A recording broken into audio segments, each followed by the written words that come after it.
Hello guys, আমি রাফি আর আপনারা দেখছেন রাফিজ ইংলিশ। দেখো, আমাদের ইংরেজি শব্দের বানান লিখতে গেলে অনেক সময় স্পেলিং মিস্টেক হয়। এর পিছনে সবচেয়ে বড় কারণটা হচ্ছে আমরা সঠিকভাবে বানানটা যে লিখতে হবে সেই ট্রিকটা বা নিয়মটা জানি না। এ কারণেই কিন্তু আমাদের বানানগুলো ভুল হয়। এখন আমরা যদি সেই ট্রিকগুলি ভালোভাবে শিখে নেই, জেনে নেই, তাহলে কিন্তু ইংরেজি বানান লিখতে গিয়ে আর কখনো ভুল হবে না। আজকে আমি সহজে বানান শেখার এমনই একটি ছোট জাদুকরী নিয়ম আলোচনা করব এবং সে বিষয়ে বিস্তারিত জানাবো। আমি এইটুকুন তোমাদের বলতে পারি, আজকের এই ছোট নিয়মটি শিখে নিলে ইংরেজির শত শত বানান ভুল করা থেকে বাঁচতে পারবে। তাহলে চলো একটা উদাহরণ দিয়ে ক্লাসটা শুরু করা যাক। শব্দটাকে প্রথমে বাংলায় লিখে নেওয়া যাক।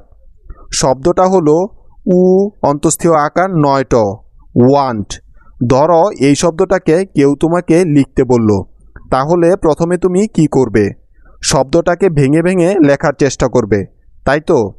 আর যারা মুখস্থ করেছে তারা তো সঠিক বানানটা জানেই, কিন্তু যারা বানানটা পারে না, যাদের কাছে শব্দটা নতুন বা অপরিচিত, তারা শব্দটা কিভাবে লিখবে? আমরা যেই বানানটা জানি বা মুখস্থ করেছি সেগুলো আলাদা ব্যাপার, কিন্তু যেগুলো জানি না, যে শব্দটা নতুন, সেটা কিভাবে লিখব? দেখো, আমরা সাধারণত কি করি? ওয়ান্ট শব্দটাকে ভাঙি, ভেঙে প্রথমে উ সাউন্ড পাই, তাই উ সাউন্ডের জন্য উ লিখে দেই। তারপর আ সাউন্ড পাচ্ছি, তাই এ লিখে দেই।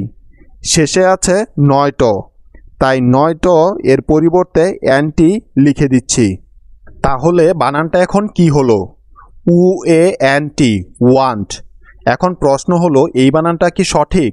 তার উত্তর হলো একদমই না। তাহলে ভুল হওয়ার কারণটা কি? একটা বিষয় লক্ষ্য করুন, আমরা ওয়া সাউন্ডের জন্য উ এ লিখেছিলাম, কিন্তু এই উ এ কি আসলেই ওয়া সাউন্ড দেয়? না, দেয় না। যেমন ধরুন, G O A T goat, V O A T boat, G O A L goal, L O A N loan, R O S T roast, T O S T toast. উপরের প্রত্যেকটি শব্দে উ a letter দুটি একসাথে আছে এবং তাদের উচ্চারণ হচ্ছে উ এর মতো। তার মানে উ এ অ্যান্টি, ওয়ান্ট বানান হয় না। তাহলে সঠিক বানানটা কিভাবে লিখতে হবে? এখন এই ধরনের শব্দের বানান লেখার নিয়মটা কি, আমি আজকে তোমাদের ট্রিকটা শিখিয়ে দিচ্ছি। আশা করি বানান করার এই ট্রিকটা একবার দেখে নিলে যত এরকম টাইপের শব্দ আসুক, আরামসে তোমরা লিখে দিতে পারবে। এখন দেখো কিভাবে বানানগুলি লিখতে হবে। যখনই কোনো শব্দে এই ওয়া সাউন্ডটা একসাথে পাবে, ওয়া ওয়া সাউন্ডটা, ঠিক তো? এবার দেখো, প্রথমে উ সাউন্ডটা দেখে প্রাথমিক অবস্থায় মনে হতে পারে যে উ ব্যবহার করতে হবে, কিন্তু না। ওয়া সাউন্ডটাকে একত্রে মাথায় নিতে হবে, একসাথে উচ্চারণ করতে হবে, ভেঙে ভেঙে নয়। মনে রাখতে হবে যে এখানে ওয়া সাউন্ড আছে, উ না, ঠিক আছে? ওয়া। তাহলে ওয়া সাউন্ড যখনই আসবে কি নিতে হবে? W A. কি ব্যবহার করতে হবে ওয়া সাউন্ডের জন্য? W A. ডব্লিউ এ মিলে হয়ে গেল ওয়া। যখনই ওয়া সাউন্ড আসুক কি লিখব আমরা? ডব্লিউ এ, ঠিক তো? মনে থাকবে? এখন তাহলে কিছু উদাহরণের মাধ্যমে বিষয়টি ভালো করে আয়ত্ত করে নেওয়া যাক। যেমন দেখো, এখানে লেখা আছে ওয়ান্ট। তাহলে এখন নিশ্চয় শব্দটা তোমরা বানান করতে পারবে, কারণ এইমাত্রই তো বুঝালাম। প্রথমে ওয়া সাউন্ড, তাহলে হবে ডব্লিউ এ। তারপরে ৯ট আছে, তাহলে অ্যান্টি, ডব্লিউ এ অ্যান্টি। কি হচ্ছে? ওয়ান্ট। ওয়ান্ট ওয়ান্ট মানে হলো চাওয়া। একইভাবে পরের শব্দটা দেখো, লেখা আছে ওয়াশ। দেখো, প্রথমে আছে ওয়া সাউন্ডটা, তাই তো? তাহলে ডব্লিউ নিতে হবে, ডব্লিউ এবং এ মিলে হয় ওয়া, তাই তো? তারপরে আছে স সাউন্ড, তালু থেকে তালিবস্য। তালিবস্য এর জন্য কি ব্যবহার করতে পারি? S H. তাহলে হয়ে গেল W A S H, wash. Wash wash মানে ধোয়া। এবার দেখো একটা কমন শব্দ ওয়াটার। এই শব্দটাকে কিভাবে লিখব? এখন ওয়া সাউন্ড পাচ্ছি প্রথমেই, ওয়া অর্থাৎ WA ওয়া। তারপর টয়ের জন্য টি, শব্দের শেষে আর সাউন্ড কিভাবে লিখতে হবে? ER লিখতে হবে, রাইট? শব্দের শেষে আর সাউন্ডের জন্য ER, তাহলে WATER, ওয়াটার। ওয়াটার, ওয়াটার মানে জল। বোঝা গেল?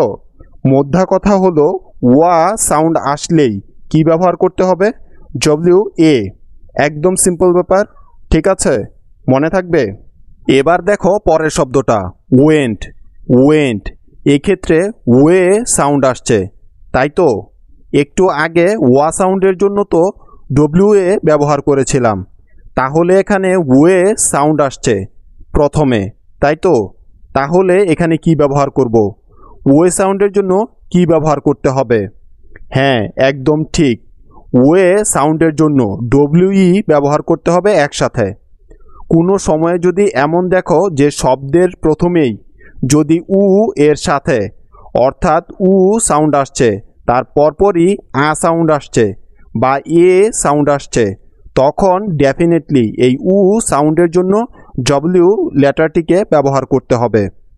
এবং এর পর যদি সাউন্ড আসে তাহলে অবশ্যই ব্যবহার করতে হবে। আর এর পরে যদি সাউন্ড আসে তাহলে ব্যবহার করতে হবে। ঠিক আছে? আশা করি এখন সম্পূর্ণ বিষয়টি ক্লিয়ার হয়ে গেল। তাহলে বানানটা কেমন হবে?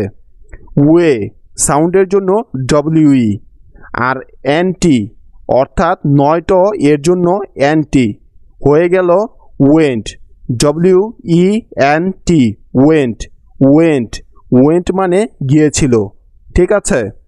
এখন দেখো ওয়েস্ট শব্দটা কীরকমভাবে লিখব? ওয়েস্ট অর্থাৎ প্রথমে আছে ওয়ে, তাই ওয়ে সাউন্ডের জন্য WE নিতে হবে, ওয়ে। তারপরে ইস্ট মানে দন্ত শয়ট। দন্ত শয়ট এর জন্য কি ব্যবহার করব? ST, তাহলে WEST, ওয়েস্ট। ওয়েস্ট, ওয়েস্ট অর্থ পশ্চিম। এবার দেখো এখানে উইথ লেখা আছে। এতক্ষণ আমরা ওয়া এবং ওয়ে সাউন্ডটি লেখা শিখলাম। এবার আমাদের যে সাউন্ডটা আছে সেটা হলো উই সাউন্ড। কি সাউন্ড? We sound. ঠিক আছে?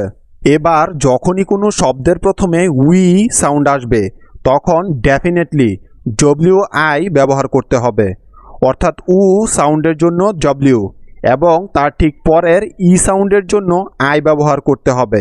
ঠিক আছে? উই সাউন্ড আসলে কি ব্যবহার করতে হবে? WI। এখন যদি উইথ শব্দটা বলি, উইথ, তাহলে সাউন্ডের জন্য W, তার ঠিক পরেই আছে, তাই I, আর সাউন্ডের জন্য TH একসাথে ব্যবহার করতে হবে, তাহলে WITH, উইথ। উইথ, উইথ মানে সাথে। কি হলো? উইথ। তাই তো? সহজ না ব্যাপারগুলো? একদম শর্টকাটে। একই রকমভাবে এখানে লেখা আছে উইজডম, তাহলে এখানে উই সাউন্ডের জন্য কি ব্যবহার করব? WI, we. তারপর আছে স সাউন্ডের জন্য S, উইস। পরে আছে ডম, ড এর জন্য ডি, এর জন্য ব্যবহার করতে হবে। এগুলো তো আমি আগেই তোমাদেরকে শিখিয়েছি।